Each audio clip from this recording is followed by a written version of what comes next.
Hello friend, नमस्ते. मी आहे तृप्ती. तुमचं आपल्या चॅनलवरती खूप मनापासून स्वागत करते. आज आपल्याला मस्तपैकी ब्रॉकलीची भाजी बनवायची आहे. तर चला रेसिपीला सुरुवात करूया. येथे ब्रॉकलीचे अशा आकारात तुकडे केले, गरम पाण्यात उकळून घेतली आणि साईडला काढून ठेवली.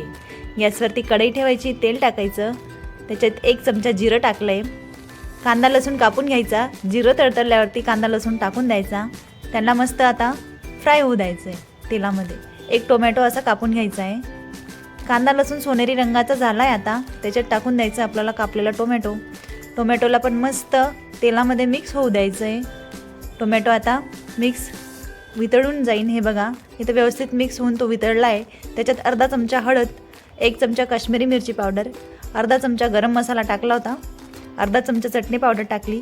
आपल्याकडे जे मसाले उपलब्ध असतील घरगुती ते थोडे थोडे टाकली तर खूप छान टेस्ट येते.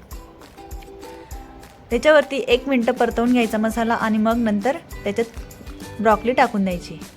अशा प्रकारे ब्रॉकलीला व्यवस्थित मिक्स करून घ्यायचं. चवीनुसार मीठ टाकायचं.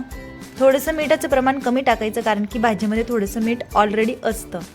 1 चमचा धना पावडर टाकायची, मिक्स करून घ्यायची आणि मग भाजीला आता आपण झाकण ठेवून वाफवून घेऊ. 2 ते 3 मिनटं गॅसची फ्लेम कमी करून भाजीला वाफवून घेतली. हे बघा, असं पाणी आपोआप येईल. आता हे पाणी आपल्याला पूर्ण आटू द्यायचं आहे.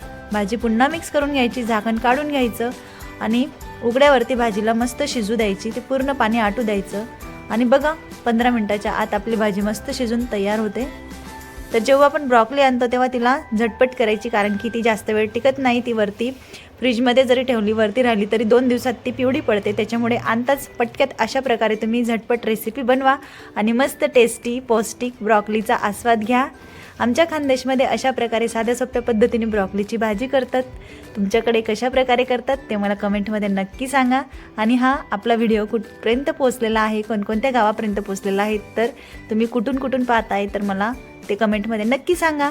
साधी सिंपल रेसिपी टिफिनसाठी घेऊन जायला पण तयार आहे. जर तुम्हाला रेसिपी आवडली असेल तर लाईक, शेअर, सबस्क्राईब करा. तोपर्यंत खात राहा, पित राहा. Bye bye.